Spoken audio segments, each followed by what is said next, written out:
its regular city council meeting, moved back 2 days to comply with our water plant opportunity publishing regulations. So at 7 o'clock, we're in order. Would you please join us for our silent reflection and then followed by the pledge?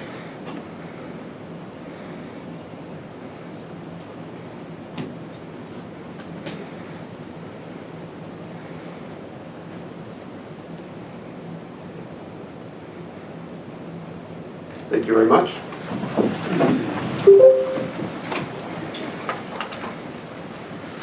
I pledge allegiance to the flag of the United States of America and to the republic for which it stands, one nation, under God, indivisible, with liberty and justice for all.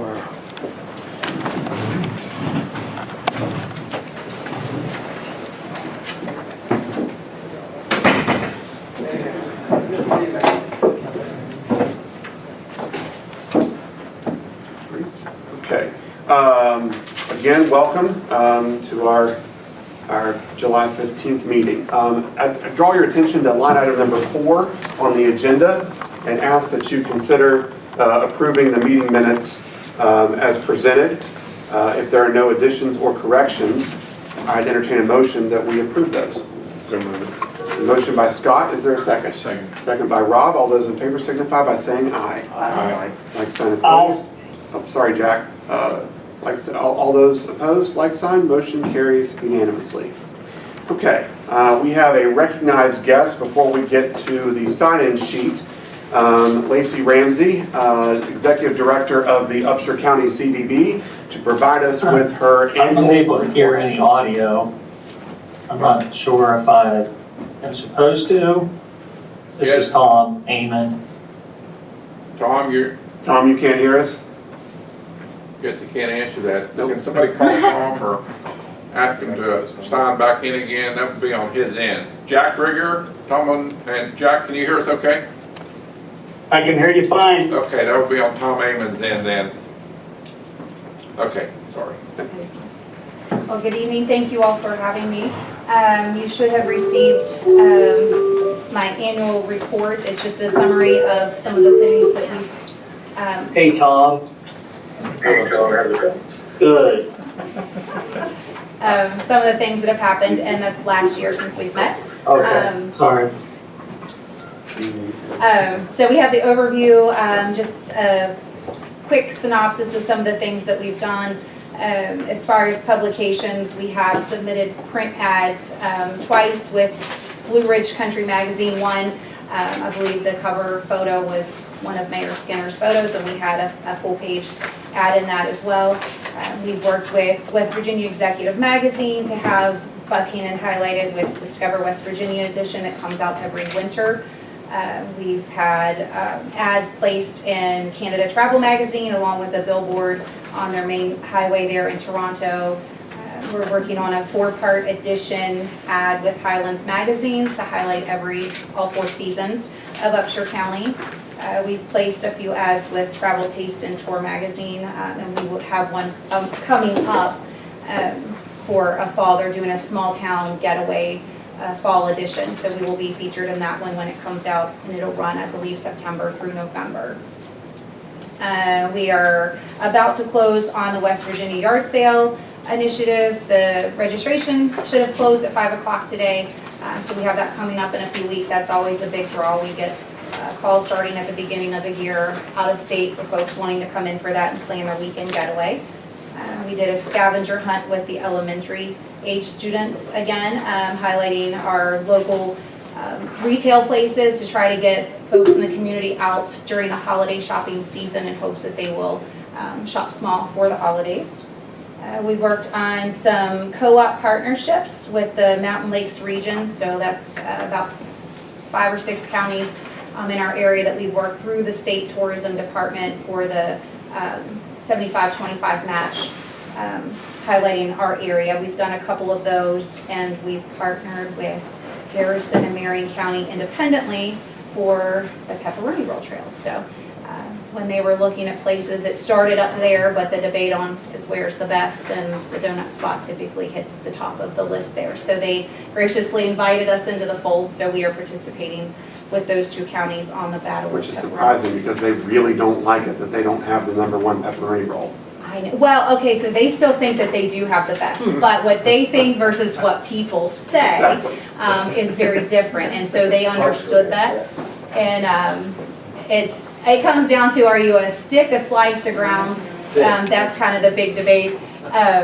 But it's been fun to work with them, and you know, they bicker on where it started, and I just chime in, well, it doesn't matter where it started if you have the best one. So it's fun, playful banter, so it's been great. As far as collaborations we have assisted with the West Virginia Strawberry Festival again to create their schedule of events brochure. And then Buckhannon Tigert River Water Trail has a new designation. We did not help with the design work, but we did help with the printing cost and the distribution.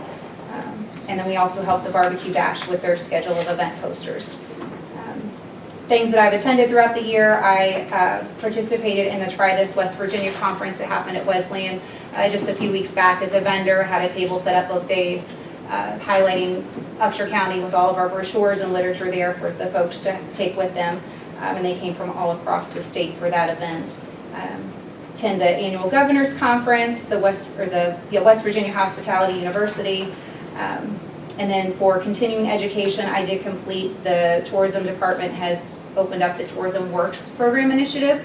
I did complete all 12 of those modules for the certification in the Tourism Works, and I have recently completed the Bicycle Tourism Blueprint course of how to engage with the bicycle community to bring them into your community, what it takes to get them here to stay overnight, and want to do different events here. This is an accreditation year for us. It's every 3 years. This is the first time I've had to submit for that. Laura did complete that prior to stepping down before. So I have everything submitted for round 1 of this year. The deadline was June 30th. I did reach out to Chris Richards with Lewis County. She's on that committee, and confirmed with her they've received them, but they're coordinating with the 5 individuals that have to review everything. So they are not anywhere close, it sounds like, at this time to having those finalized. So we're still kind of in the waiting on the accreditation, if it's the results for that. So, and then the last thing I have as far as moving forward, I have been working with Mountain Craft, and of course JV Bax has been great with helping me too, helping to find new digital assets. Some of the stuff that I inherited is many years old, so we're looking to refresh that so we have new things to put into advertising and things of that nature moving forward. So we're excited about that. I have a few things back from Mountain Craft, and we hope to get some more things in the upcoming season so we can have new for all of our seasons. And then you also have in your packet the profit loss statement for the last fiscal year. If you have any questions on that. We do have for the city, there was a decrease in what we received this past fiscal year from the previous fiscal year, and I'm working to adjust the budget that we had approved to reflect that. So no major alarms there. I think it will be fine. It's just a matter of kind of refiguring some numbers. One of the things that we had talked about in a kind of a medium-sized group setting back in early June was opportunities to promote the county on a more of a social media level. And you brought the concern of we don't necessarily have the best equipment or any equipment at all to be able to do what some of these other counties do. I've been thinking, and you know, since we just had a meeting here relative to our general fund budget and some of the additional monies that have been carried over more than anticipated from the previous fiscal year. I don't know that we would have to spend too much, or that I should say that it would cost too much to invest in some camera equipment, video equipment even, you know, I have one of those things that I shoot some videos for the store that like just holds your phone. Like the gimbal. Or Yeah, it just keeps it, you know, steady because people aren't steady. So, there's so much that can be done with a phone, but just getting some things like that maybe, or maybe some editing software. I would like to look at maybe a proposal. If you would work on something, kind of take an inventory of what may be needed to best help to promote businesses in the community out in the, you know, the trail system, Audra, different things that we have just to be able to promote it and shoot small videos on social media, because social media is getting much more video oriented, much less still oriented, and maybe bring that to us, and it's something that perhaps that we could, you know, consider as a capital improvement to the CVB. It's not an ongoing expense. It would be something that we could invest to help the CVB better promote our area on social media and just get more likes, get more interactions, get more followers, because that's the ball of wax right there.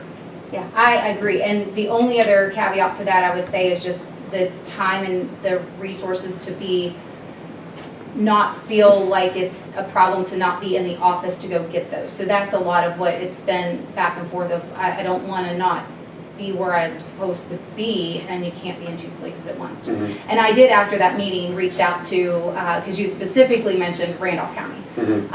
And the lady who was doing that, I found out later, that was, I think, her last day there, and she had moved over to LMC. So she's still doing marketing, just not with them. And she gave me a really great piece of information, and she said that's all she does. They have more than one staff member there, and that, she said, this is all I do. It's a full-time job. That's To all be out they do and is capture. Yes, well, to be out to get it, to capture it, to edit it, to start like planning out all of your monthly, what your posts are going to be.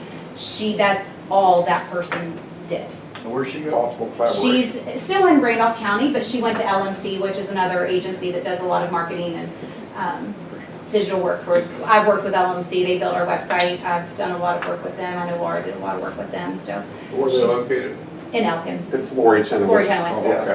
Oh, okay. Yeah, it's her organization, but the Yeah. person who was doing Randolph's, that's where she went, but she told me, here's how to best do it. It's a lot of work, but this is all I do, and Ann Beardsley does the kind of day in, day out stuff for the organization. She is the director. I like your idea, but as you well know, the real work comes after you shoot it. Oh, And absolutely. that's with the editing, and there's talent to that. Sure. Not everybody can turn out to be a great editor, you know, and there are some people that are just wonderful. They And have with an that, eye if you're for it. at your desk all the time, it's a little easier, I feel like, on that aspect to Yeah. do some of that versus being able to leave and go out and catch certain things and still be.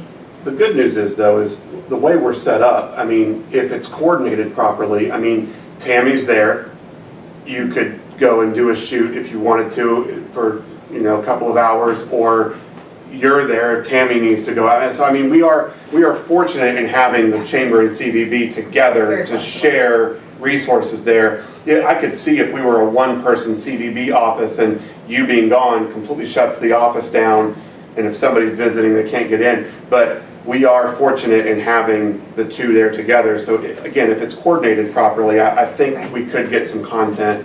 And not to give him something to do, but I mean, Joey is really good at, you know, he's better at editing than I'm more of the still editing. Joey's pretty good at editing. He's getting pretty good at editing the videos. So I mean, we probably can find enough people in the community that have the skill to help with Right. just putting a couple of little videos together and, you know, better promoting ourselves Sure. to on social media. And I agree, I know there's a ton of talent here. I just want to be mindful that I know that all of you guys have, in most cases, more than one job.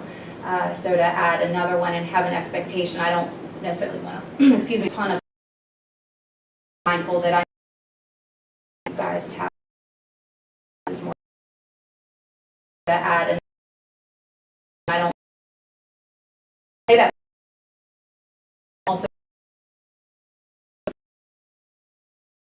you know, Tammy cover stuff We'll that, put this on a CBB agenda. Yeah. And let the CBB board weigh in on it too.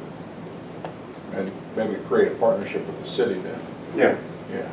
I mean, let's get them involved too. So I think it's a good idea, but it's sooner than later. Let's get it on the next CBB agenda. Sure. And even if we can get the mayor on a call, or if. well, I can, You're welcome to come. if you tell me when it is, I can try to.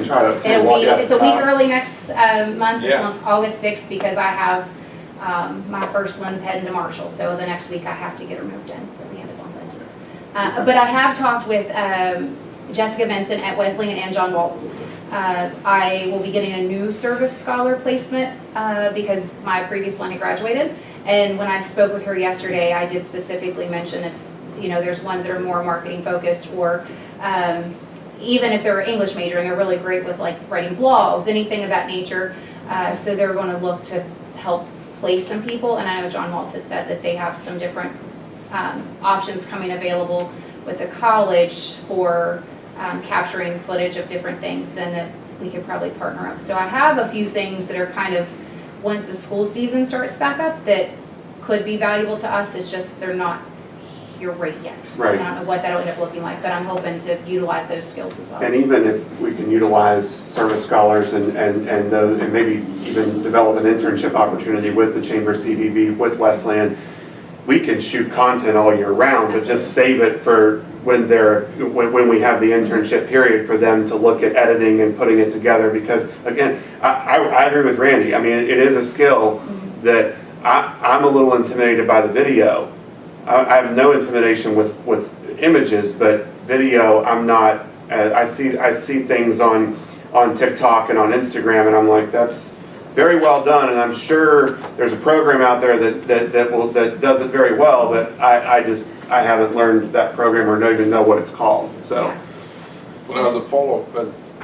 Yep, you go ahead. Well, the second leg of that is, I don't know what the third leg is of the stool, but the second point is getting people to come to Upshur County. The second point is getting to stay Sure. in Upshur Absolutely. County. So that's another thing that we've got to concentrate on. I was amazed at talking with one major employer in town, and they commented on they bring a lot of people in from across the country and internationally to visit.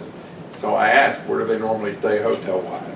And unfortunately, a lot of them will stay over to Hampton because of the Hilton points or this or that. And we've just got to figure out a way to keep people housed here, because you mentioned the contribution from the city this year was down. Yes, Just so the public understands, that comes from hotel motel tax. correct. Right, Yes. it's not that the city cut your budget. Yes, the city Right. did not cut anything, it's just how it's funded through the hotel motel tax. And so those numbers were down, which means the portion that you guys allocate to the CDB has to also go down. right. Which is a pretty high portion. But Yes. what I'm pointing out, and what I've talked about at the CBB meetings, is we've got to reach out, and anyone who's inviting family to come in and stay at hotels, make sure they stay in a hotel in Upshur County.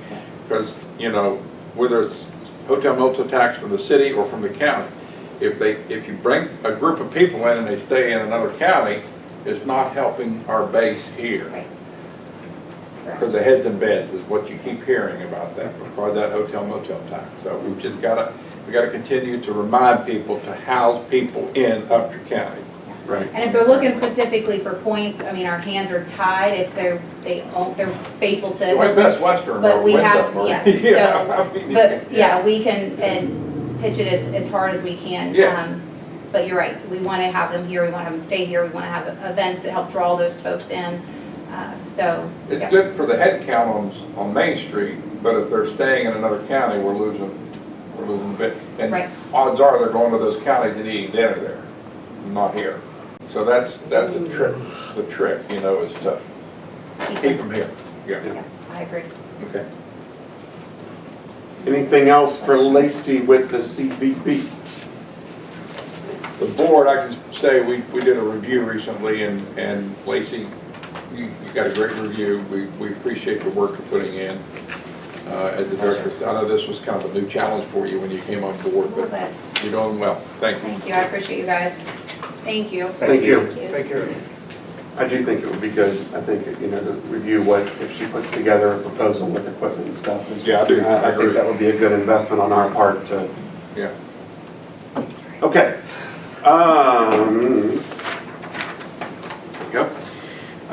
Okay, Mr. Dotson, good evening, sir. Hi. Would you please approach the podium so that those on the phone may hear the comments? My name is Yuta Dotson. I'm a resident on 32 Rager Street. I've lived up there since 1975, over 50-some years now. The issue that I'd like for you all to address is the water that is setting across from my house. I realize they just blacktopped Rager Street, which is long overdue, and I appreciate that very much. And having said that, it's become the Autobahn of Buckhannon. And I'd like for the police department to address that, or city council address that, to get this traffic slowed down. There are a lot of people, there's different people's moved in the last few years, just even this year 4 houses were sold, and it's a lot of new people up there, and it's a lot of my elderly. I talked to Nathan, and he's been real helpful with the water. When you all would surface that road, my driveway now is even with the road. And I'm having a big issue with water. The water at one time laid on my side of the road, now it's on the opposite side of the road. I got Ocean View property. And Congratulations. yeah, but I won't be able to sell my house like that. But no, anyway, it needs to be addressed. Nathan looked at it, and also the gentleman from down where he worked with, the Tinny Boy, came out, and they've been real helpful. And I did talk to the guys when they blacktopped the street, and they was really nice, and they done a little bit for me. Said, we'll put a lip on your driveway. Well, the roller took care of that, so we didn't get very far with that. But sitting there, people driving through, it's like an ocean when high tide comes in. People driving through there is causing that wave. So you're not talking about standing water, you're talking about when it rains and there's a lot of water, and at one time people go through, and because now that there's an elevation difference. Yes, it's going to go in my driveway. So Ethan, so we tried to put a lip on and it didn't take? That was one of the contractor's paving jobs. Yeah. Whenever I met Yeah. with Mr. Dotson out on site, next time we get asphalt, we're gonna put a lip back on there, roll it. I believe Cody took you a storm grate. Yeah, Right. go up me a storm grate. There's a storm manhole in his driveway, it had a soft lid. We put a circular grate on it. I don't think it's rained much then to know if it's made much of a difference, but I think the lip will. And we've done that before. Yeah, that's not yeah. unusual for new paving jobs. Sometimes you Yeah. can't predict where the water's going. I think you might be working on one over on East Lincoln Yeah. right now, and we've done one on Gum Street, so, and now so. Yeah, but it lays there, just even any rain, and the people just drive through, it just causes that wave when people drive through. I mean, I get it. I'm be honest with you, I'm afraid to leave town now because of the rain if I'm not there. And this is only the second time in 50 years I've had water in there. It's when we had the big flood back in the 80s, I had water in my house. It's my living room. And this time, and I realized the rain came out pretty quick, you know what I'm saying? I realized that. But even yesterday, the rain, the water just lays there. And I got pictures and stuff like it. We got to do something with that water. Well, the paving, Ethan, you're saying the water remains on the road, or? Yes, yes. There's a low spot from where it was paved across the street now. So it does lay there across the street. And I think that Mr. Dotson's issue, whenever cars drive by it, pushes that up into his driveway, particularly when it's. Can that be addressed? But what is it? Can that be addressed, that low spot? Not easily. There's no storm. We talked about putting a drop in there. We can try and put a patch of asphalt over it. It's not my favorite idea. I think you're gonna get potholes and it's gonna come up. But this wasn't present per se before the paving job, is that? I believe it was there, but it's been exaggerated since the paving job. Okay. The water laid on my side of the street before the paving job. And I always kept my truck sitting there because people driving down so I wouldn't have it. Now it's on the opposite side. And it lays there there's a lot of water on my side of the street before the paving job. And I always kept my truck sitting there because people driving down so I wouldn't have it. And it lays there quite thing. Down up. And there's been so much construction up there on houses, people redoing their houses, they got that yard torque. So now they expose the downspouts. You're gonna see the water coming off the downspout shooting on River Street right in front of my house. From 30, 29, 31 and 29, that's where it lies. It's the only place on Rigger Street the water lays. You know, and it's pretty heavy, Rob. And that was where, before we paved it, that was where that real bad section yeah, was. Yeah. Yeah, I remember. You know, that was a bad section, you know, so I don't know what, you know, like I told Nathan, I said, I don't know what, you know, can be done and stuff. And they've been good to work with, I'll tell you that. I was concerned, and Ethan and I talked about it, I was concerned that there was like a broken pipe or something in it because the street was in such bad shape there that before we paved it, he and I talked about it, I was concerned that something had failed underneath to create this seemingly terrible spot, but it just eroded because of weather and snow removal and things over the years, but the driveway next to me, I mean, that's like a river too, you know, their driveway is really even with the two rooms on there. And then we get to the alley, which is behind there, you know, me and Nathan talked, that, I'll tell you, it's a river down through, of course it comes up the whole backyard behind there. And we have that ditch that goes back through there. I talked to Nathan, they came one time, and I talked to Dave one time about that, and they looked at it. It needs to be ditched out. The last time it was done when if it was a Noel or probably Lowell Smith, that's the last time when he was for city, they came and brought the backhoe and got this side and this side and ditched that down through there and stuff like that. So this is a good conversation. So we've got a sanitary board meeting coming up, and sanitary deals with stormwater issues and those kind of things. So we're here in the street side now because general fund will take care of the street side. So we'll have a conversation about this at our next sanitary board meeting and see if there's something we can do. As far as putting a lip on, that's not, we could take care of that, but the trying to figure out a way to mitigate the water, we'll have to have probably a deeper conversation at our next sanitary board meeting about what to do. But I think if you put a lip on mine, I'm saying in front of my house, in front of my thing, it's going to take it right down the driveway, right down by my house, because it's slow right there, low too, and stuff. At one time, what happened in front of my house, there was a water leak, and they fixed that. And then when Black Below Drive, the next house, they had a low spot right there. And then, like I said, the whole side, on the opposite side, it was like cow pasture, this winter and fall and stuff. But I do appreciate what they've done, with the road. But we do need to get the traffic slowed down. I remember when I lived there when I had kids, my kids wasn't allowed to play in the front yard. Okay, I just have this taboo, they had to be in the backyard. And now there's some other, like I said, the neighborhood's changed. There's a lot of new residents in there right now. So it's speeding and Matt will tell you it's a problem everywhere. I live on Camden, and I mean that at times is 50+ miles an hour through there, and it's anytime you have a street that doesn't have a stop sign for a while, Well, even when they have stop signs, Smithfield's bad, because they blow through Hart Street in Smithfield. Yeah. But they get up around the turn there, and they see that light green, and I'm telling you, the race is on. Mm-hmm. But they'll never make the light, because that light done changed and stuff like that. Yep. But you have an Officer Loudon from the police force. I want to thank him for patrolling up through there. He's real faithful going up through that. I want you to know that.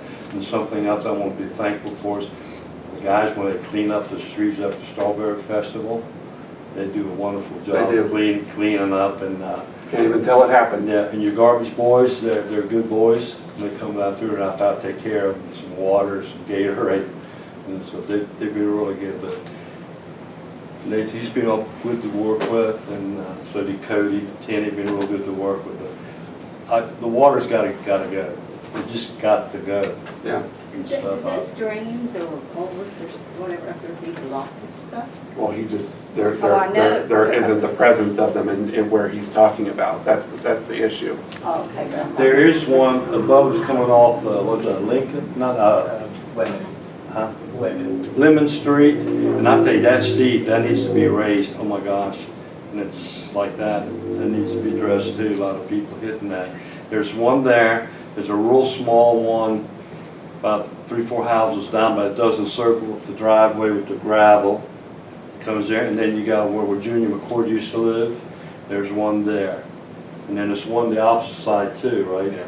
So there is some, and there's one that we kind of discovered with that live in mine, and I don't know how to, we talked about diverting maybe some water and stuff in there sometime. But I didn't have the problem, to be honest with you, until they done that. And it's a major concern to me and my family and stuff. Yeah.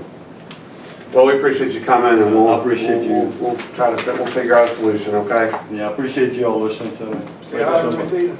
I will do. Thank you. Thank you. Thank you. Yeah, I just want to speak this time when Tom comes up. Okay. Well, go ahead. I'll put you down, and then I think Tom O'Neill might have had something too he needed to add from with Tom aiming up on the screen when he was trying to call in. But Tim, if you want to approach the podium. Go ahead. Okay.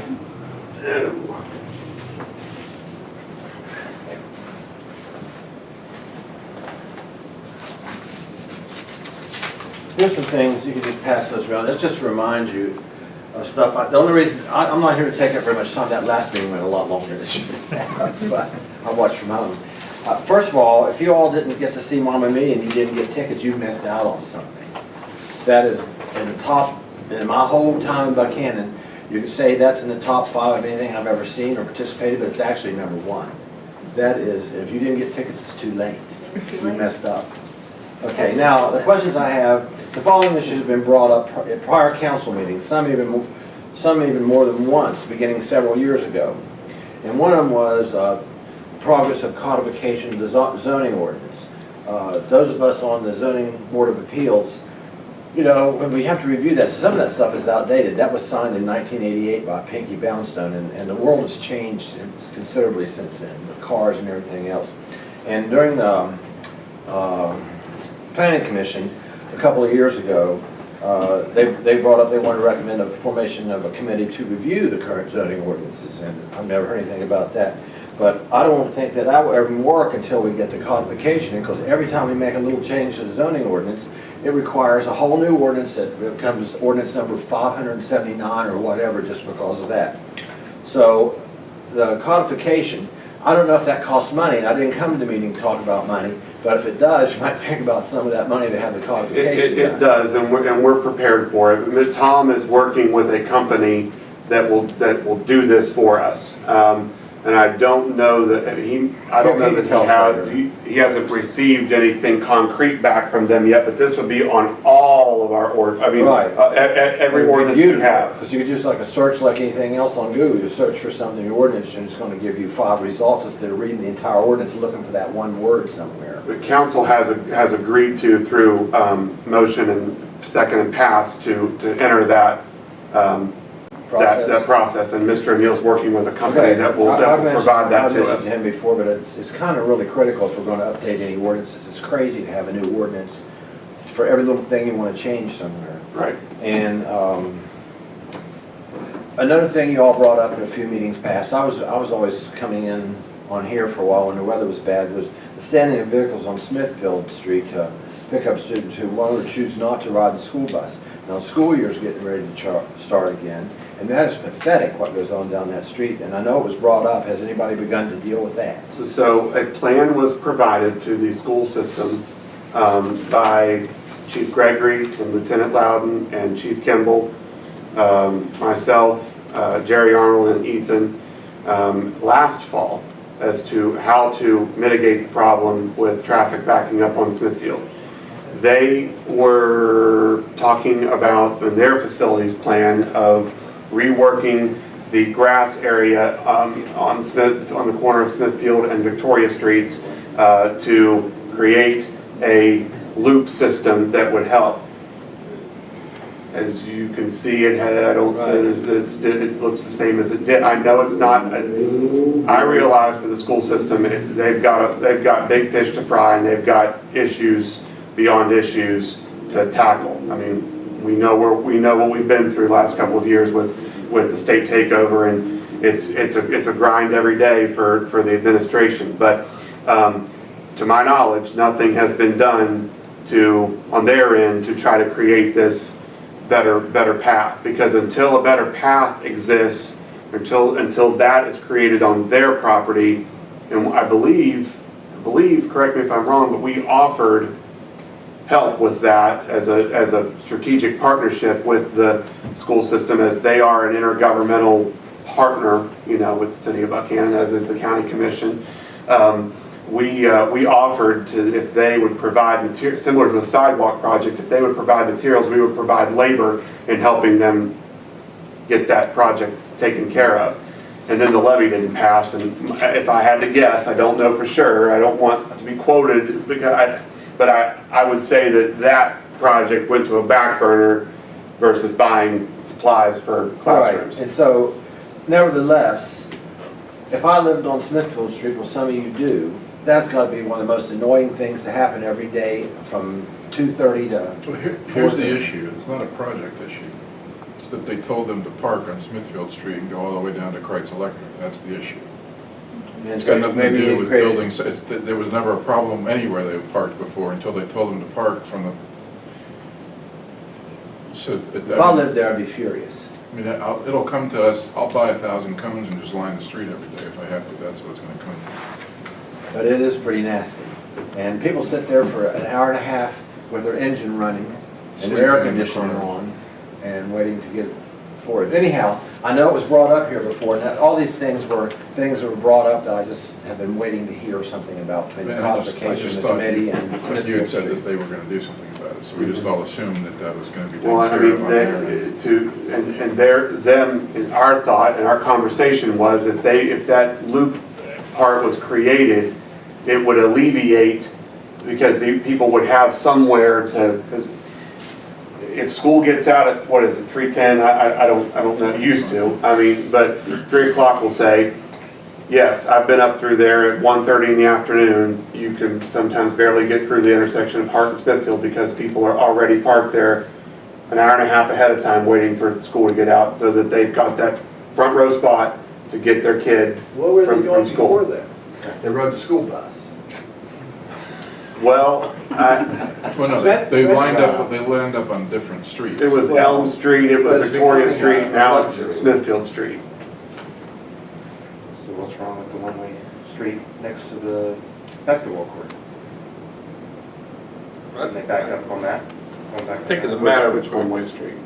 I mean, Victoria, That's Victoria. yeah. So it's only one way from the alley to Kanawha, then it's two way from around Elm Street, but Changing it to a one-way down that section could potentially solve a lot of issues.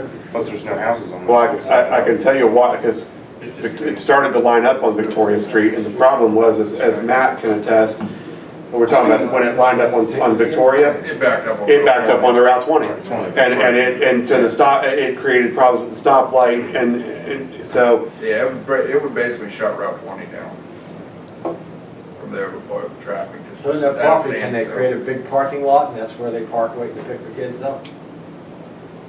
what, I can't speak for the Yeah, school right. system. I mean, I know that they would, I think they used to allow the backup traffic and have it double parked in the bus loops, but I think what's created this is when the new regime took over, they don't let you on campus until a certain time when school lets out, and that's causing the backup onto the city streets, because everybody wants that first spot to be able to get their kid and get out before the buses go. When I was in high school, it used to be a race to get out of that parking lot before the buses ran. Because if you beat the buses, you could get through town and past the middle school and get out ahead of the traffic.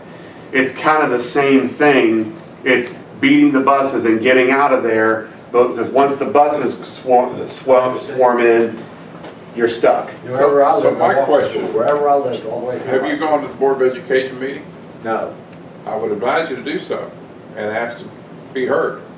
I understand there's different protocols right now, but, you know, we're sitting here talking about something that really only the Board of Education can solve. Well, you The can, school system. you can put some kind of ordinance about how to use that street. Well, standing. okay, how, you're, arrest everybody? I mean, Yeah. the point of it is, our partner in this is the Board of Education. We can't adjudicate what they're going to do. They can't, I mean, that's something between them and Charleston. So Well, I would strongly advise you to go to the next Upshur County Board of Education Well, and you too. talk about Smithfield I'm Street. doing Well, the only Very reason I same. haven't is because, you know, it was said that they had a plan and then nothing's happened. Right, I think a follow-up needs to be, There was supposed to. a strong follow-up, I think, needs to be, you know, discussed with them, that either, I hate to do this, because, I mean, Christy and I work well together. I really like Christy, and I believe in what they're trying to do to get this school system back on track. But I know they have their hands full, and this isn't their priority. But I think we've got to, similar to a conversation that was had in the previous meeting, I think we've got to set a hard deadline that if a solution isn't gained from their part with us, that we're going to have to take action, and it's going to fall on the backs of our police department to go up there every day and clear the traffic off the streets, because we can't close. The traffic is essentially closing a city street, and it's not a sanctioned event to close a city street. Well, right? you know, I mean, yeah, I mean, well, the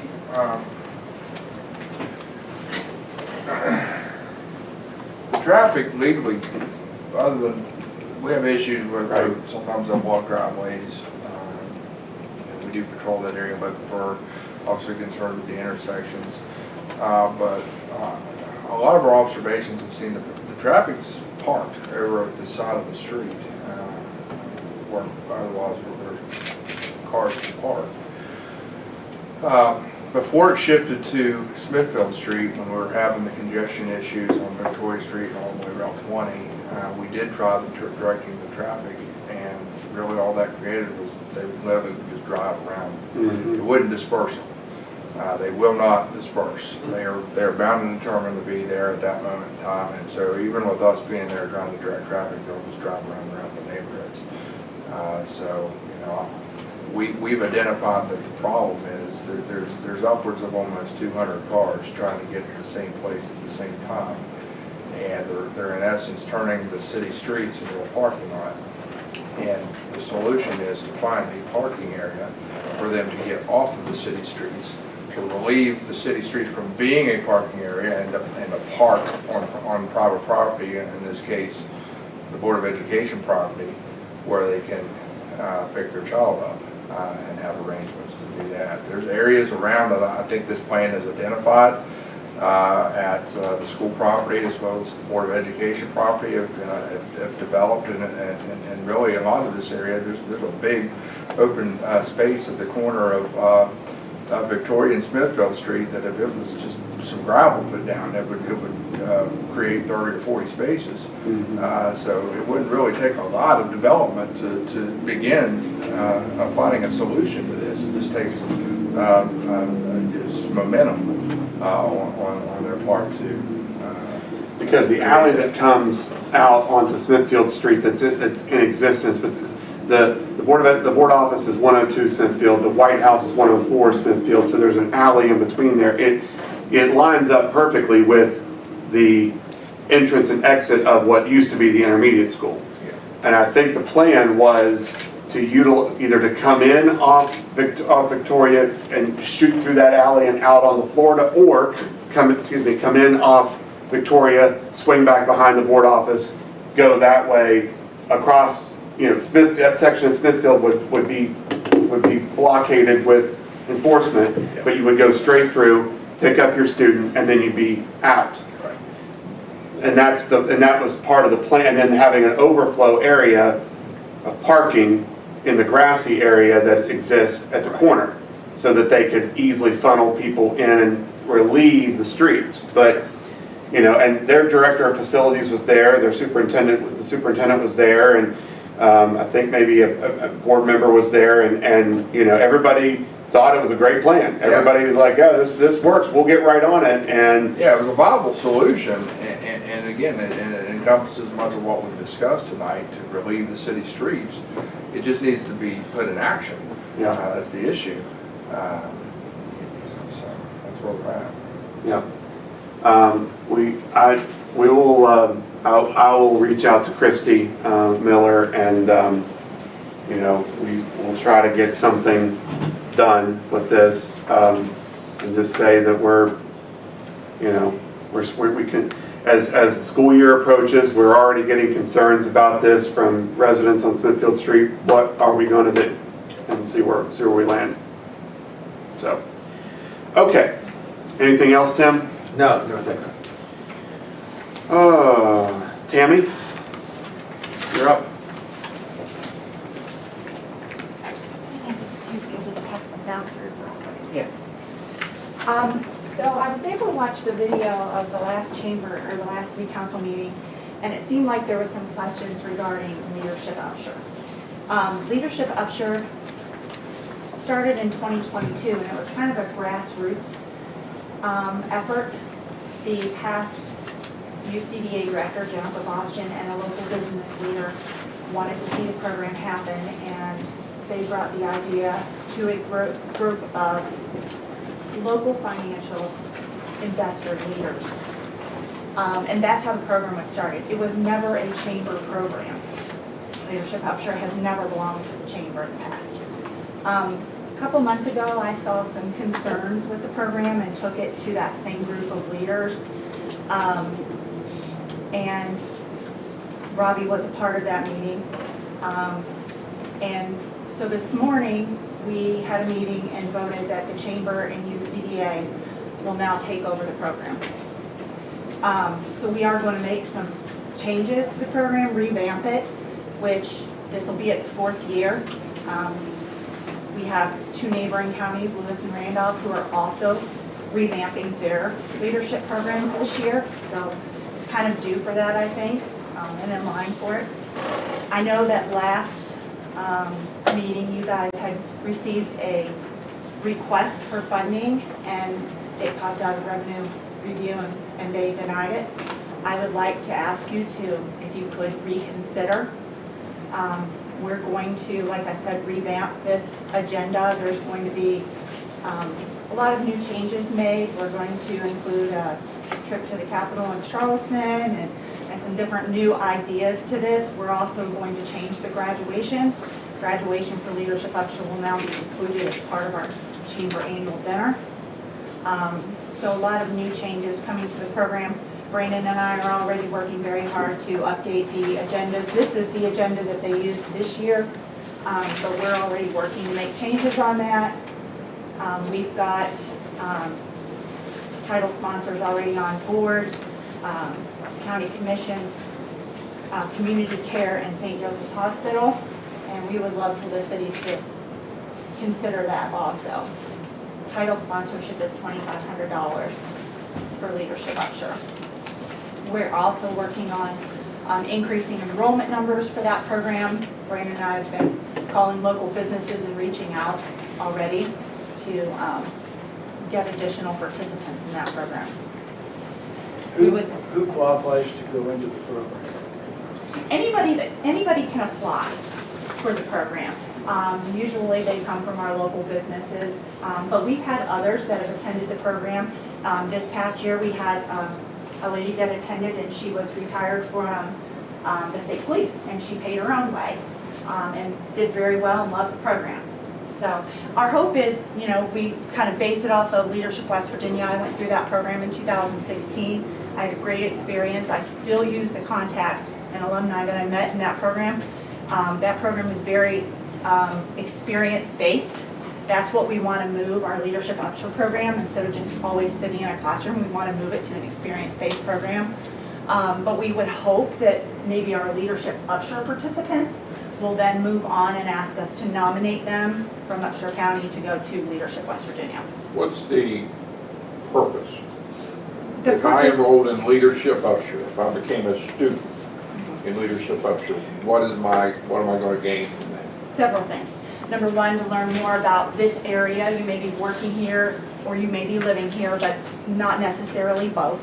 Also, you're going to be a group of alumni that are always going to be in your contact system. Like I said, I rely on the people that I went through Leadership West Virginia, not only in my own class, but ones that I met at receptions and events. I reach out to them whenever I have questions or concerns that I think they would be a good resource for. So they'll meet and network with those people, but also they're learning skills, different skills throughout the program that they can use in their jobs. We had one that went through community care that is now looking at advancement in their place of work. So that's the purpose. So in my career, in my life, I always had to have mentors. I needed people to help me to the next level. Mhm. So so in this revamped model, you'll have people that can take somebody like me and say, we're going to make you better. We're going to be a mentor. We're going to groom or show you, So who are these folks that's going to do So that? a lot of the speakers in the program, for instance, we have a healthcare day, and one of the speakers for that program is Skip from the hospital, and he talks about what leadership it takes to run the hospital. But Skip has also been, I nominated him, he went through the Leadership West Virginia program. So if somebody works through this program and they want to go on like Leadership West Virginia, I could lead them in that way, Skip could lead them in that way. So there are a lot of mentors in the program that could help them increase and go forward with their leadership skills, not just in this program, but move on after that. Thank you. Any other questions? Any questions for Tammy regarding Leadership Upshur? You ever reached down to the high school or college? We did the first year that this program started. We had a sponsor. It was actually Buckhannon. Wanted to sponsor a high school student. We had a little bit of problems. The first student that came on board overbooked his schedule and they couldn't participate, and then we did get another young lady from the high school, and she came on and she did complete the project. But we have been asked by Chrissy Miller to maybe look at even maybe doing a high school program. I know they do one, I believe it's in the Fairmont area. So I think we want to, I think it would be great too, but I think I want to first focus on getting this one back to where it needs. This one has been, I feel like, lacking a lot of the organizational part in this program. I think that's what we're responding to. That's why we have to be very careful with where we invest city dollars. Right. And I think we felt that. I think we felt a lack of organization. I will tell you too, but it got back to us. We had a student in the program who, in the middle of that program, became no longer employed with the city, and it was a very negative. There was negativity exposed about the city, both from leadership of the program as well as that individual that the city was paying to put through. I realized that person was no longer with the city, but it became a toxic environment in the middle of a class of just a all-out, just bash the city of Buckhannon while we're helping to fund this.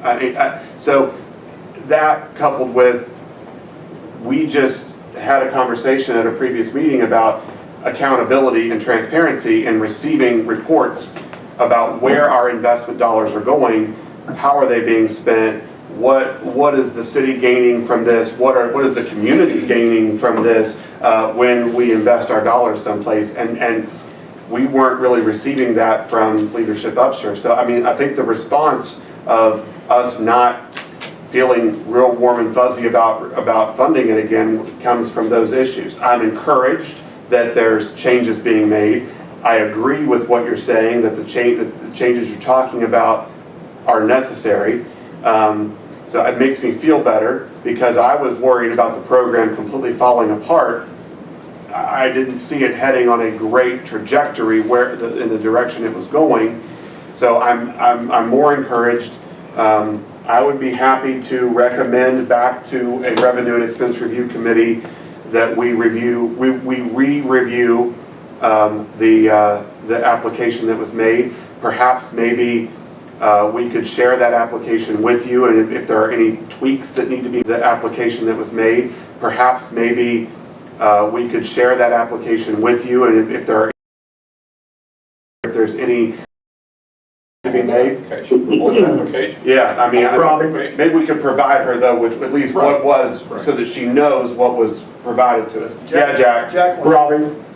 Yeah, I'm sorry for interrupting, but it does, I agree, bring it back to Revenue Review Committee, but I want to know exactly what are the activities, what are the goals, and what are the outcomes we're looking for in this program.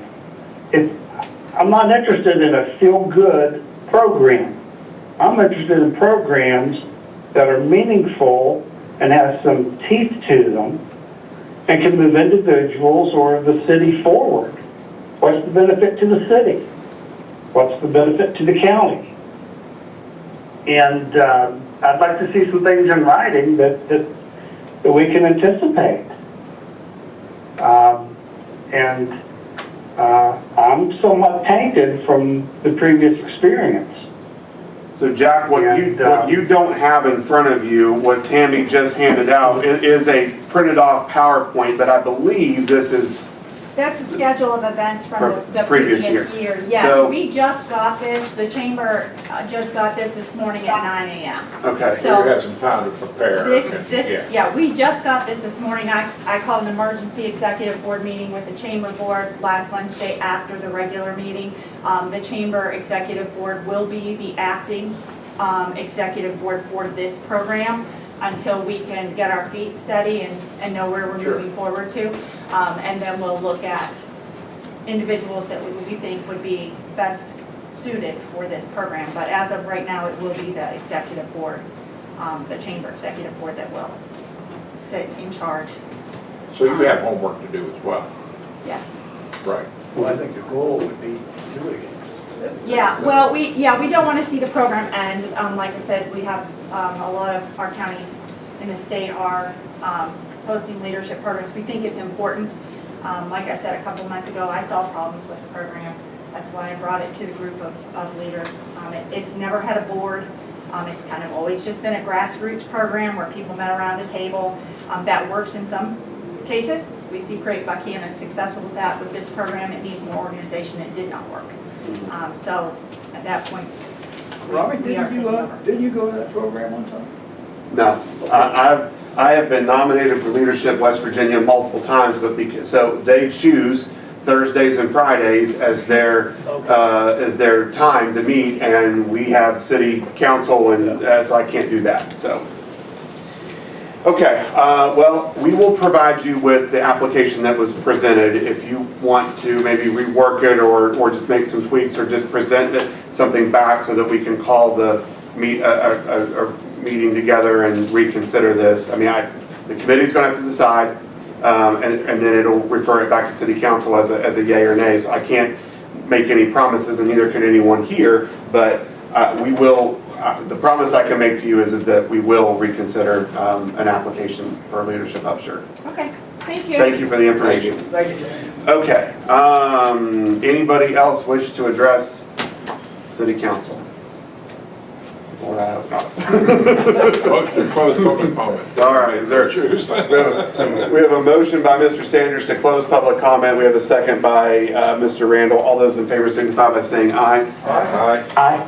Like sign opposed, motion carries. We are on our way. Well, actually, hold on one second. It's not really, but Tom O'Neill, you texted me about, because something that was going on with technology earlier in the meeting. Does he want to down here, if you want to move Yeah, that just up. we just got a request to move the water plant discussion up the agenda. Okay. We can take care of that at this point. Okay, thank you for that. Well, do council members have an objection to that? We have Mr. Amon. Tom Amon, can you hear us now? Yeah, yes, hopefully you can hear me. We can. We also have Shane Whitehair with Region 7 here as well. Shane has been faithfully attending our water board meetings every time we have one. Apparently, he's got nothing better to do with his time. So, Tom, thank you for joining us from your office. And so, council members, I entertain a motion that we advance under new business line item A, the water treatment plant project, to the forefront of our discussion now. Is there a motion to that effect?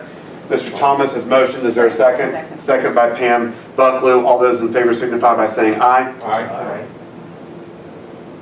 Like some opposed, motion carries unanimously. Okay. Tom Amon, if you want to, I don't know who wants to begin the conversation. Sure. I'm happy to do that.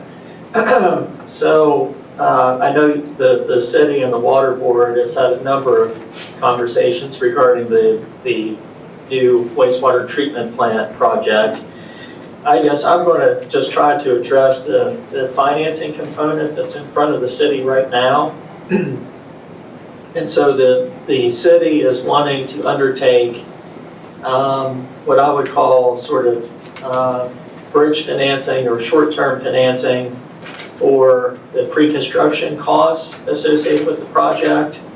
So that's going to be, your design costs, your land acquisition, permits, the types of things that are necessary to get the project to where it's ready for construction financing and to be bid.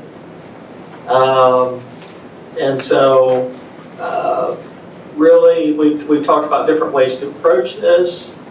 I know that the engineers and the city had pursued some state funding.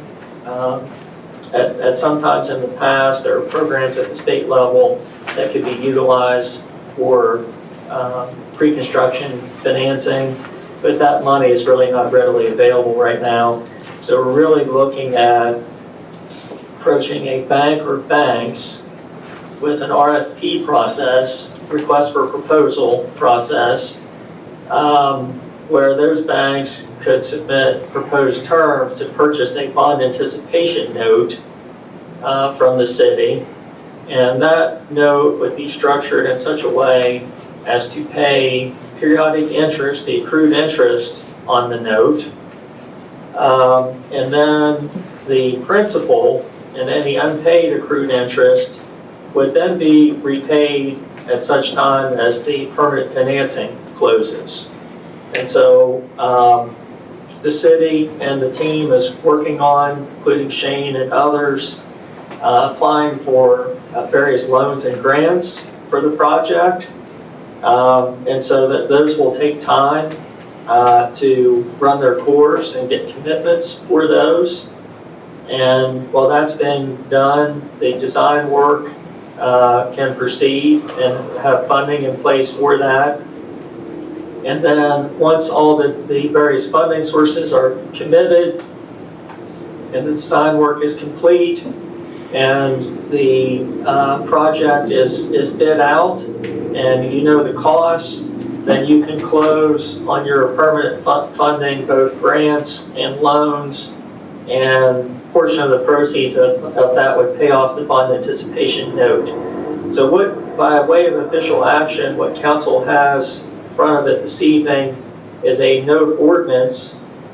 It's about a 40-page document. It's similar to other ordinances that the city has enacted in the past with respect to utility financing, different from building commission financing. It's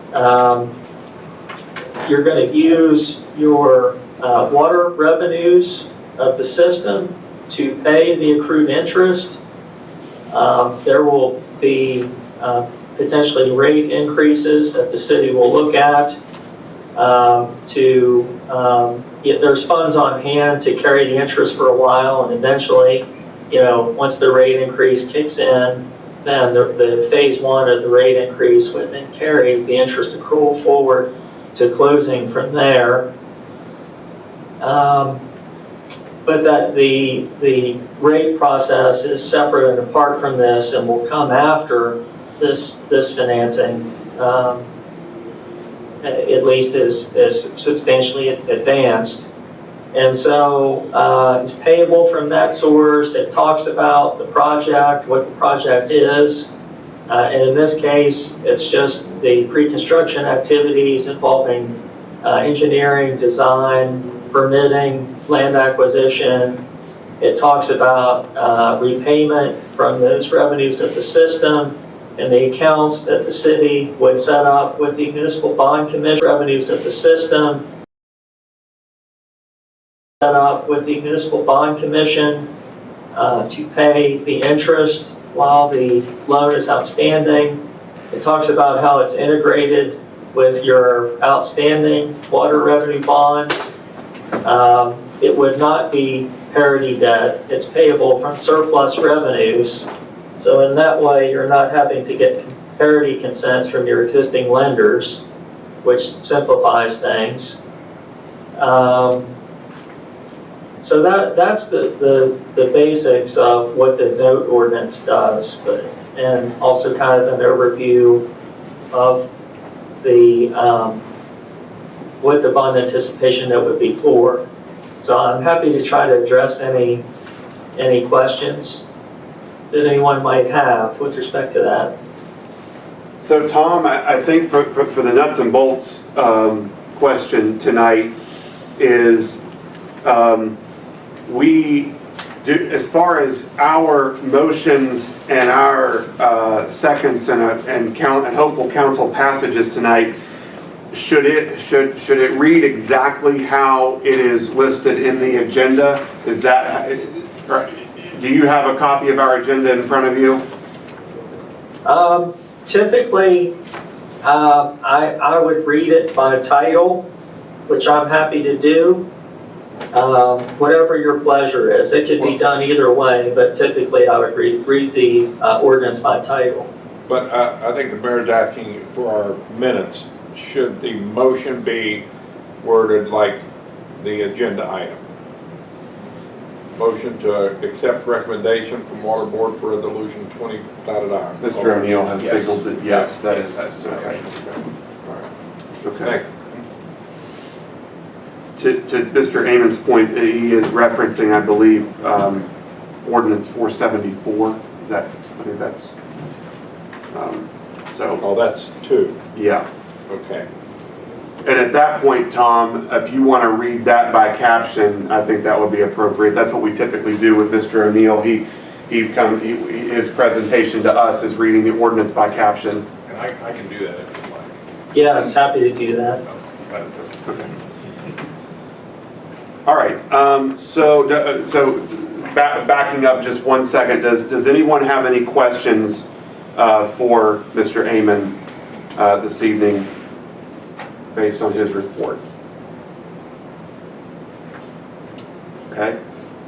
The Water Board has been very busy with this line item, and it is now coming to the council level. Before we move on, Shane, is there anything you want to provide in the? The resolution should probably be adopted first. Okay, yeah, I was going to do them in order, yeah. But is there anything you want to provide the council, any information? No, just here in case they had any questions about any funding opportunities that we're pursuing. I do want to make sure it is noted, because I saw several comments on social media, why aren't they getting grants? Well, we are applying for grants. I mean, we are certainly not going at this project trying to avoid a grant process. We're working closely with Region 7, and if anybody doesn't know this out there, there are region organizations in this state, and then there is Region 7. We have we have a phenomenal resource in Region 7, and Shane and his team are highly regarded across the state by even other region directors that want to be as good as what Region 7 is, and that's largely because of Shane and his team that works very hard for the counties that it serves. So we're very fortunate to be within Region 7, and I know that Shane and Carrie and others that are at Region 7 are going to do everything they can to find every possible funding avenue that we can utilize for this project. So to those out there who say that we are not, why aren't we applying for grants? Well, we are.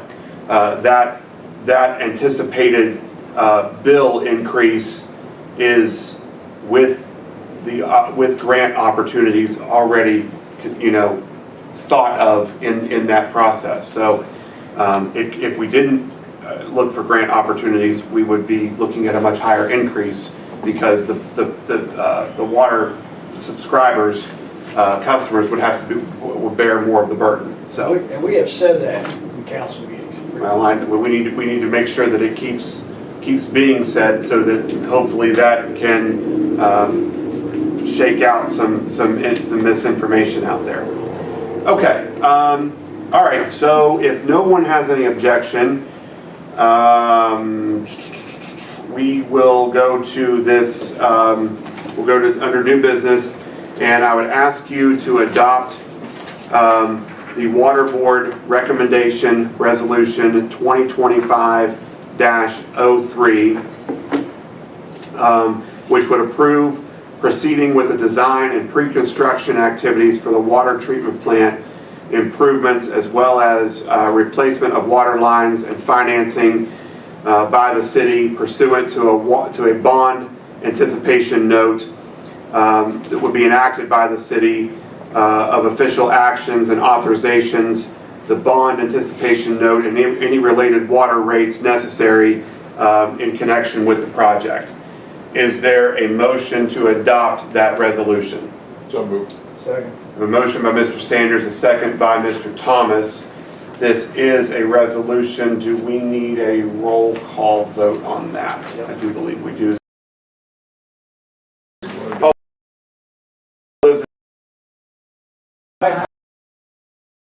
Opposed, that motion carries, and now we'll. Amby, I don't have a resolution. Do you have a separate form for this? The resolution's in the package. So it's not a separate form. Yeah. it is a Usually I have a separate form, is all I'm asking, from somebody. That's fine. All right, Mr. Thomas? Yes. Hang on, let me break these out. We won't be forgotten this time. Yeah. Mrs. Zuliani? Yes. Mr. Sanders votes yes. Mr. Skinner? Yes. Mr. Rieger? Yes. Mrs. Bucklew? Yes. Mr. Randall? Yes. And again, it's unanimous. Thank you, sir. Okay. So we've taken care of that line item. Now to line item number 2.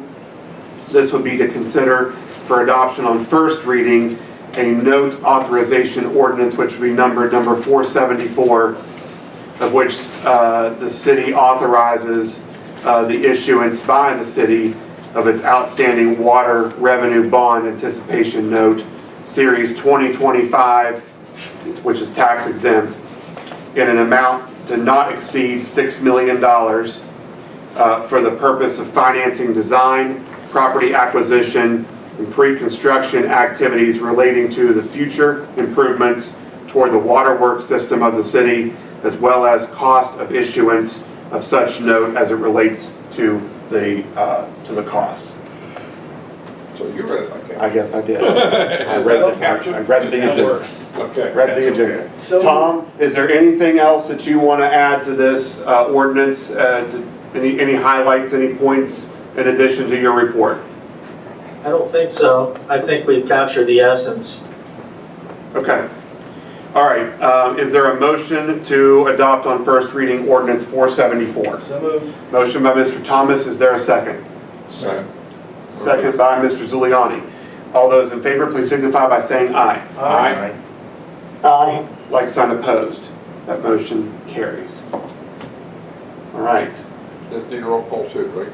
No, it's a first reading of an ordinance, so, It'll be 3 readings. yes, because it has to do with rates and dollars and all that good stuff. Okay.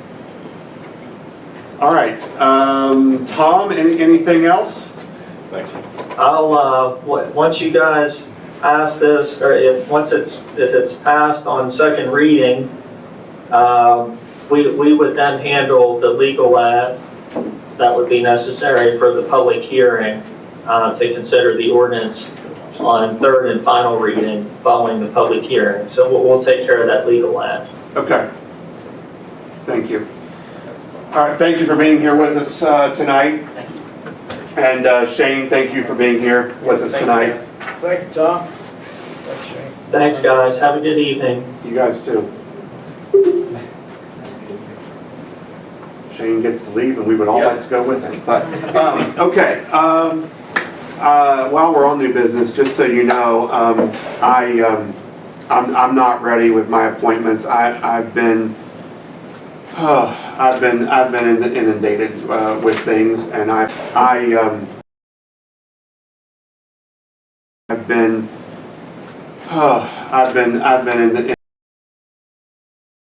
apologize to you. I don't have my tonight, so we will put a pin in that, and I will bring them to you to the next meeting. So we have no more new business. So let's go back up the agenda, and I would ask that Mrs. Jenkins come forward to present us with the financial report. This is going to be short. Well, we would love that. Thank you. We'll see. You're not going to leave right after the report, are you? Maybe. Okay, I'm going to give you your balances for your enterprise funds for June. Waste collection, money market, and checking, $2,004,796. Your CD and savings are at $324,000. You have a letter of credit for $64,000. I might note that they are going to take delivery of a new mechanic's crane truck. That truck is close to $200,000, so that'll drop that balance pretty quick. Water board, money market, and checking, $1,100,000. With working capital and savings of $933,000. Sanitary board, money market and checking, $832,000. Working capitals at $483,000, and the stormwater fund is at $299,981. I want to remind you that you did contribute an extra $100,000 in June towards the stormwater, so you are contributing to that account, and you have another $100,000 contributing this fiscal year. Right. So that being said, the majority of your bills, and a lot of those are those first phases of contributions you're giving to other entities. The Buckhannon Airport Authority, their first half is $20,000. The Country Roads Transit is $7,500. Consolidated Public Works, which is with the city, is $50,000. Then the Sanitary Board Stormwater, again, $50,000, first half of that $100,000. And then the Upshur County Development Authority, $27,500. Wesleyan College for the art gallery management at the theater, $6,000.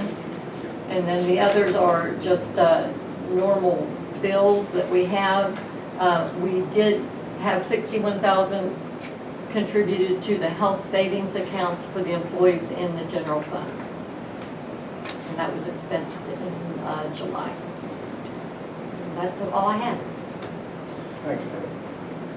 Okay, any questions for Amby? I just have one quick one. A few meetings ago, we discussed the automation of our agendas and obtaining that software. Have we gotten anywhere with that? Yes, there's been some meetings held already with that. It's going to take a few weeks to get that implemented, but there's already been some meetings. Teresa and Barbara were taking the lead with that. There's going to be a meeting held where we're collectively, Randy's going to be in the meeting, I'm going to be in the meeting to kind of finalize some things. But yes, it's well in motion. Teresa sent out a series of appointments over the next 90 days, I guess. So we're already set up the classroom work to learn how to... You enjoy that. I know, exactly. You enjoy that. To learn how to build the agendas, to learn how to incorporate the agendas into the meetings, minutes, and so on and so forth. So It's pretty robust, and I think it's gonna move along well. Good. Yeah. Okay. All right, thank you, Andy. Going back to school, man. Going back to school. Better you than me. Okay, up next, we need to ask that you approve the payment of our bills. Would you do that, please, by motion? Motion by Pam, is there a second? Second by Randy. All those in favor signify by saying aye. Aye. Aye. Like sign opposed, that motion carries. Up next, our Public Works Director. So I will also try and keep it short tonight.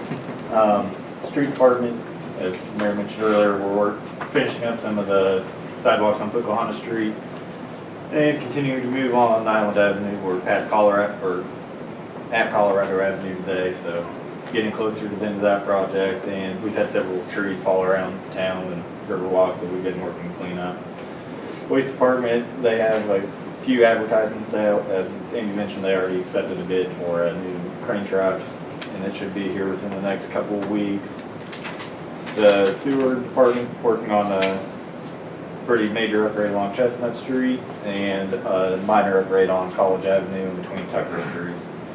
We're also continuing to make comments and review the water treatment plant study Bethesda provided at the end of June. And water is continuing on Main Street services and working on their inventory for their PSC requirements. Zoning code enforcement is continuing to deal with high grass and working on several zoning and building permits. And I do not have an engineering report today, so that's all I know. Wow. We enjoy those. It's amazing how quickly the report goes. And Do we have any kind of ordinance against people under grass and going into our roads? Yes. yeah, Well, there's one that is habitual about it on College Avenue. Have you told It's Teresa? actually, no, no. actually, has she told Tim? I talked to Tim about it because I want to know who it was doing it. 'Cause I've I want got, to make sure it wasn't Tim. I've got a couple people, and I've encouraged them to call Teresa or to go onto the citizen engagement tool, but once it gets into our software, I want to repeat that. Once we report it to City Hall and it goes into the software, then Vince he'll get an alert on his pad to go look at it. I mean, that's truly the best. I have people all the time handing me notes saying, would you check on this, check on that? I get the same Just thing. don't tell But it's so easy to just go on the citizen engagement tool or to call City Hall and report it. You know how they say to motorcycles, somebody gets that and it's wet grass. Yeah. If we allow people to be on it. Yeah, so I would encourage anybody watching, if somebody's blowing grass out on the street, that's serious business. You know, report it. Get some storm drains too. I think Andrew's back tomorrow. Okay, maybe next week sometime because I'll get with him. He texted me before he left.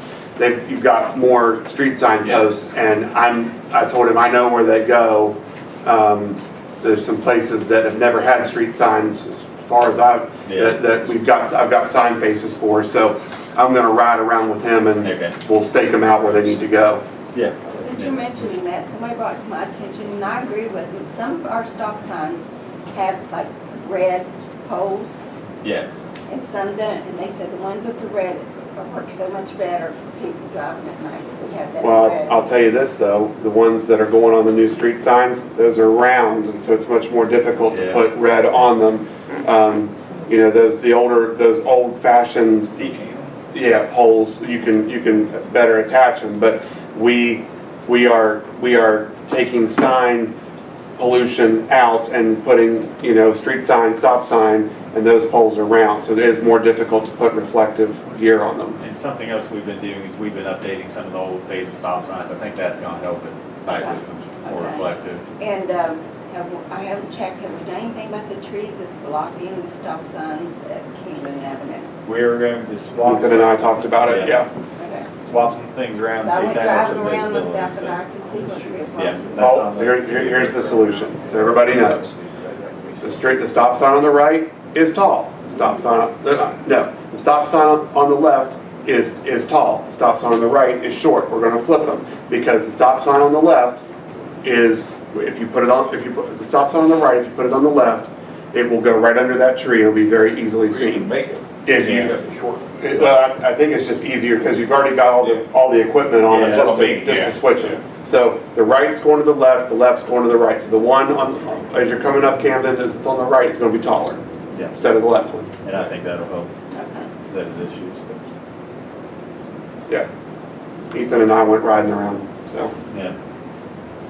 No, but did you understand what I meant by the red on the pole Yeah, itself? I don't know, 2-inch reflective strip. Well, about- not necessarily, is it reflect, that red's reflective? Some of them are, a lot of them Okay. are, but yeah.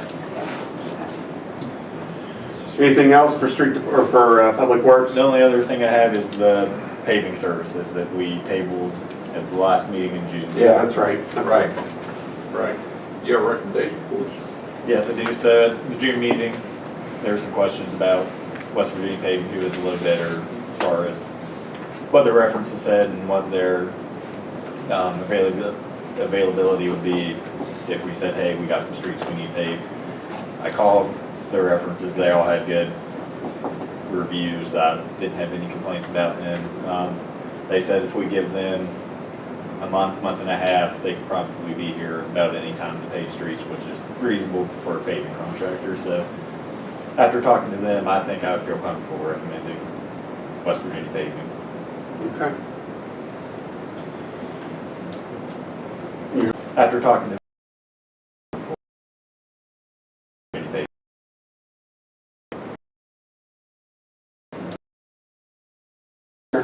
So, under the Public Works report, you have line item A, which is approval of and accept bid opening results for paving services in the city of Buckhannon. And our Public Works Director has recommended the awarding the bid to West Virginia Paving. Is there a motion to approve that? Motion by Pam, a second by Dave Thomas. All those in favor signify by saying aye. Aye. Like sign opposed, motion carries. Also, would you, the report of zoning and code enforcement, this is the approval of our building and wiring permits. Is there a motion to approve those as presented? So moved. Motion by Scott, second by Giuliani. All those in favor signify by saying aye. Aye. Like sign opposed? Oh, unanimous. That's right. While Ethan's standing up there, let's just go quickly. This what we went ahead and took care of this in our previous meeting, but because it is on the agenda, I just want to quickly touch it. And Mrs. Bucklew was not at the previous meeting, so I want to make sure everybody's on the same page. If you recall, the previous city council meeting, we discussed two possible projects that would be 80-20 splits with the West Virginia Department of Highways. That would be 80% covered by the West Virginia Department of Highways, 20% covered by the city of Buckhannon. Those projects were as follows. North Locust Street sidewalk and lighting project, which would take you from the Sheetz Walmart intersection on Locust Street northbound about a quarter of a mile to Lowe's. That would be a sidewalk and beautification project. It would be about $141,000 of city contribution. Or what we've called the mural project, but we're not doing anything with a mural. It would be the intersection of West Main Street and North Locust Street, a beautification project stretching just a couple hundred feet from Main up to Huffman Lane. It would create a sidewalk barrier and increase pedestrian safety through there, as well as parking lot safety as people approach the downtown area. That project city contribution would be about $25,000. The council at the last meeting unanimously elected to choose the West Main Street / North Locust Street intersection. This would be sidewalk and lighting for $25,000 of city contribution. Since it's on the agenda, I'm going to ask for it again. Is there a motion to approve going with project B that was just illustrated?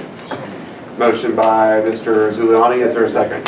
Second by Mr. Thomas. All those in favor signify by saying aye. Aye. Like sign opposed, motion carries. Oh, sorry, Jack is an aye Just for to be that. clean, you want to ask if there's a motion. Yeah, I'll go ahead. I did this at the previous meeting. I'll ask, is there a motion to also consider the North Locust Street lighting project, which would take you from the Walmart Sheets intersection to Lowe's? Hearing that there is no motion, that motion dies. We will be going with line item B. Okay. Old business is taken care of. Matt, I don't know that there's anything else we can put in front of you. I mean, we've tried, so. Well, we could talk about Neil. He told me he doesn't have a report, so. I tried, Matt. Yeah. We could do council comments and the report before. How are you doing, man? I'm doing good, how are you? So just real quick, Mayor, Police Department remains busy planning for the various special events throughout the city and being responsive to those. Our field liaison also continues to work with different community groups and various trainings. School gears up with Wesleyan College here in the next few weeks. We do anticipate hosting the RAs for safety training at both the police and fire departments once again, just as we have many years in the past. And then the only other thing I have, I brought this to the attention, I've discussed this already with the mayor, Mr. Sanders, but just to make everybody aware, Central Towing, who the city had previously contracted with to provide our towing services for special events, has notified the police department that they are no longer in service. So obviously this creates a gap with the towing services need, and something that we as a city need to consider moving forward, possibly putting it back out for consideration. I think Matt had a couple of ideas, and previously I think we discussed potentially guaranteeing a towing service a base earnings. Let's say if they committed to staging for a parade and nobody needed towed, we'd pay them. The city would pay them a base pay. If they did get several tows, I think that would might disappear. I don't, we could write it up possibly that way. What the chief also thought about is if we open it up to outside towing companies in other counties, but our concern would be they'd probably want to tow them to their own storage units, so people would have automobiles in Lewis or Randolph County to have to go retrieve. So I like the idea of the first one for us at least consider. I agree with that. Having a base pay so that it's worth it. Yeah, that makes sense. Yeah. Because I agree, because I'm glad that you responded with that, because I was thinking along the same lines, because we have now an ordinance structure that requires traffic off of our parade routes and for events, and I don't want to not be able to enforce that, because it's too crucial of a safety mechanism. And it solves so many issues with our parades and eases our minds just a little bit with events that we have. So I agree with us needing to do something like that to entice the cars off the street. The mechanism we had in place with Central Towing during Strawberry Festival worked wonderfully. It did. They received a few tows during that time period, so it worked out for them. But as far as the safety aspect, they staged, we worked with them, and they were well in place prior to the commencement of shutting the streets down, and it just worked wonderfully. So I think the model is sound. We just need to, it's just unfortunate that they're no longer able to provide that service. So obviously we want to make sure that we continue in that, the vein of that model. First and foremost, as the mayor and Mr. Sanders pointed out, for safety concerns. How many towing companies we have in Buckhannon? It's a number of them. I don't know off the top of my head, but there's several. Yeah. Is it nothing that we could sort of ask it out? We did. We did. You did that, okay. But I mean even for a base. Well, we bid it out. There were no responses. Right. Then we ended up getting a response. Yeah, we got you can see with a single response. With Central Towing. So that's why we're saying reformulate a new bid with a base That's what I'm guarantee. saying. Right. Right. Yeah. And the reason we're here is because it was just, there is a rotation that takes place through the comm center. And it was just too cumbersome, and it threw off the rotation for Rex and other services by us having multiple cars needing towed downtown. Well, what happened with that, obviously, there was some concern in some of the events in the past when a tow truck would be dispatched. Obviously, when you're dealing with shutting the street down and moving cars, it's a fluid situation, so sometimes they may move prior to the tow truck arriving. And so by having somebody identified to stage and be in place, as I said, with Strawberry Festival worked wonderful this past year, so it's a good model. I think one worthy of continuing to explore moving forward. Just curious how many total the Strawberry Festival were they utilized? Off the top of my head, it was 5 or 6. I know one parade alone was 4. It's usually that. I mean, we have issues with the homecoming parade, with the Veterans Day parade, with the Christmas parade. I mean, there's always, and sometimes, unfortunately, they're not from Buckhannon. They might be coming into town and they just may not realize what we have going on and park on Main Street, go into a restaurant, and, you know, it's unfortunate, but But there's a lot of signage. there is a lot of A lot of signage. signage. Yeah. Yeah. Well, I don't think you need an authorization. There's not, you can he do a new bid? Yes. A new bid Yeah, because we already conceptualized the approval of this process, so. It's not on the agenda to take action, but you'll need to know a base of stuff. So why don't we, why don't we mount that back and forth too? We'll get some figures together. Yeah, I agree. Okay. All right, sounds good. Thank you. Thank you. One question, are we participating in the, have we been participating in the statewide speed crackdown? The speed crackdown? Yeah. Yes, sir. That is an initiative of the Governor's Highway Safety Program, and that is something that, as you recall, right, a couple of months ago, we re-entered into a partnership with the Highway Safety Initiative. We have been working different focuses over the last couple of months. You've probably seen that in your activity reports, some differences. Sure. And so what you've seen in the media lately is a media blitz that they put out that's part of a statewide initiative that encompasses the same highway safety efforts that we're a part of as well. But it's a year-round, the program itself. The program itself is year-round. It focuses on a wide array of highway safety issues, not just speeding, but DUI, distracted driving, stop signs, just different initiatives throughout the year. This particular, what they call blitz period, that they put out through the media is focusing on speeding. Well, I noticed coming from Clarksburg the other day, there was more presence of police officers. Yeah, and I've seen multiple foot patrols up on Main Street too, so appreciate that continuing. Doug was actually in the store this morning, so. Yeah, there you go. Stopping by. You know, we, as you, in the previous meeting and in here, you know, you heard some continual complaints about speeding in neighborhoods. So, you know, I know that sometimes, I want to make sure that we're focusing on the inner city streets, absolutely, you know, first, before we go to the highway or anything. I mean, the neighborhoods are where someone's really going to get seriously hurt. Yeah, I agree. And it's not just speeding, some people are blowing through stop signs. Yeah, and we're cognizant of each of those issues and trying to be as receptive as we possibly can.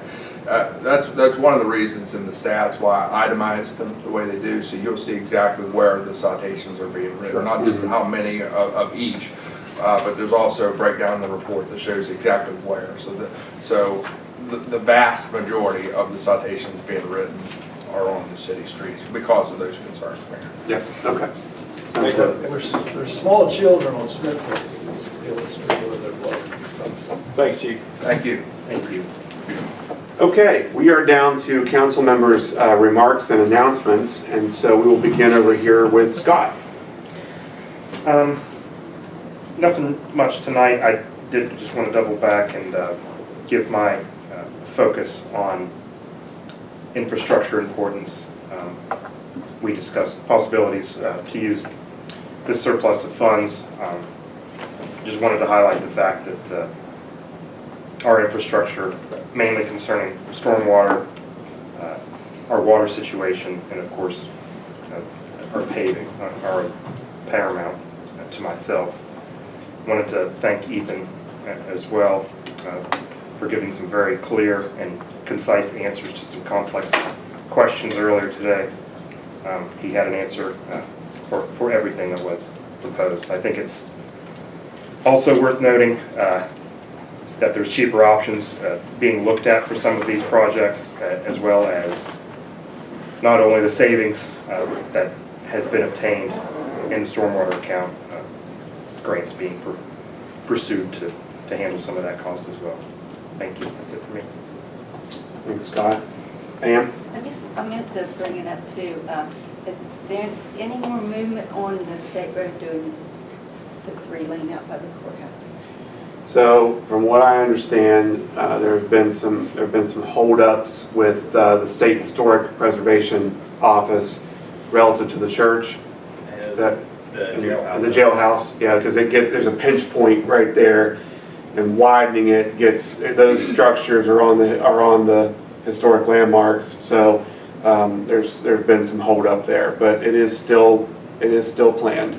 Okay, and there is a big chunk of concrete on the sidewalk there by the courthouse. I think they keep putting it back, and it keeps getting. Well, I'd just get rid of it probably before someone gets hurt with it. And I was glad to see that banging hole by the Speedway was fixed today before somebody moved. To your point, though, I want to make sure everybody understands. That is the West Virginia Yes. Department of Highways. We don't, that street, that, Well, yeah, it is, so we thank them for that. So they did that. Our city street department, the cheat, I've said this before in a meeting, but the cheat in Buckhannon is if it has a double line through the middle of it, it is a state road. So our city streets do not have double lines. So what we take care of is from, any of the neighborhood streets. But if it has a double line, that's state Well, road. we get. We do. But anything else? Just one other thing, I'm thrilled to be a part of Mamma Mia. We had 3 sold out shows last weekend, and my phone rang off the hook yesterday, my day off, texting, phone calling. Couldn't even get a nap because sold so many tickets yesterday. The next 4 shows are totally sold out. So we're really thrilled about it. Now, when are they again? Thursday, Friday, Saturday, and Sunday. Think they'll do it again? Probably not. The only thing I would probably encourage was maybe a second show on Sunday. We did 2 shows this past Sunday, and they were both sold out. Really? Yeah. How many people constitute a sellout? Well, what's it happen? 130 in there? I think Ethan? around 31. Yeah, You remember Ethan? approximately 130. 130, yeah. 130. That's great. Yeah. Was great. Yeah. And 21 really talented people. And that, Which includes you, right? well, yeah. Yes. I'm the old woman. You're the oldest one in there, huh? Except for Dave Carson. Dave Carson, okay. Okay. You Anything guys else? want That's to it. continue that after? Well, Sure. we go right to Mr. Thomas. So Dave? I'll shut up. Y'all have a great day and a great weekend. Of course, the weekend's a little bit further away. Yeah. It is. Not Thursday. Rob? I just want to say that Chief Gregory, the police presence has definitely stepped up.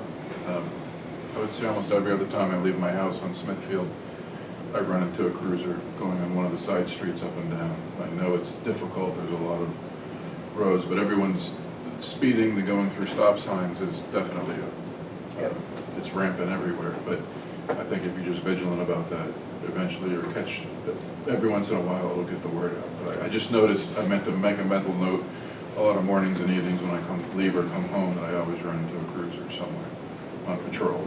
Not going somewhere, but just checking on things. So, appreciate it. Thanks, sir. Anything else? We're finished with council comments and announcements. We move to the city recorder's report. Here we go. Reports of events and correspondence and information. July 12th through the 20th, the Colonial Arts Center hosts VCT Mamma Mia. Oh, shoot, I forgot Jack. Oh, he left. He was so offended, he left. He left, he just bit it. I'll continue. Goodbye, Jack. August 5th, 2025, 6 to 10 p.m. National Night Out at the Upshur County Recreation Pool. Upcoming events at the Event Center, Brushy Fork, July 12th through the 27th, 2025. We're in the midst of it right now, the West Virginia Army National Guard Summer Drill, and some of the soldiers have been deployed back out on the flood duty. Some have remained back. I was out there Monday, and there was a lot of military activity going on in the Readiness Center and the Event Center. We'll go back in on August 15th, 2025, and host the St. Joseph's Hospital Rotary Blood Drive. Watch for more promotions on that. And then beginning August 18th through the end of September, although we got a reprieve, hopefully we'll be hosting a big event there towards the end of September. No events will be held for parking lot pavement project, which would be great. As far as my announcements, I distributed to City Council tonight and to the media the finished copy of frequently asked questions and answers for the water treatment plant project. So these have been vetted by finance, by legal, by everyone involved in this massive project as correct and accurate answers as of today. So if you do elect to answer questions about the Buckhannon Water Project, please utilize what I handed out today, and I'll email it out to everybody as well. And try not to go off the cuff. Try not to say, well, I think they said, I think they're going to, I think they're going to do that. You know, these are the facts as of today for our project. And, you know, once again, I just want to mention, I understand that we're the representatives of the public. So people come to us with problems and so on and so forth. If we elect, and I've done this myself, if I elect to take a complaint, if somebody tells me about high grass or this or that, then if I take it, the easiest thing for me to do is sit down at the computer and fill out the citizens engagement tool process to get it in the system. Right. And do that. Because if I mention it, if I put it on a post-it note, I might find it 2 or 3 days later on my nightstand or something, you know. So, or encourage them to follow up with City Hall, because it really works out effectively that way.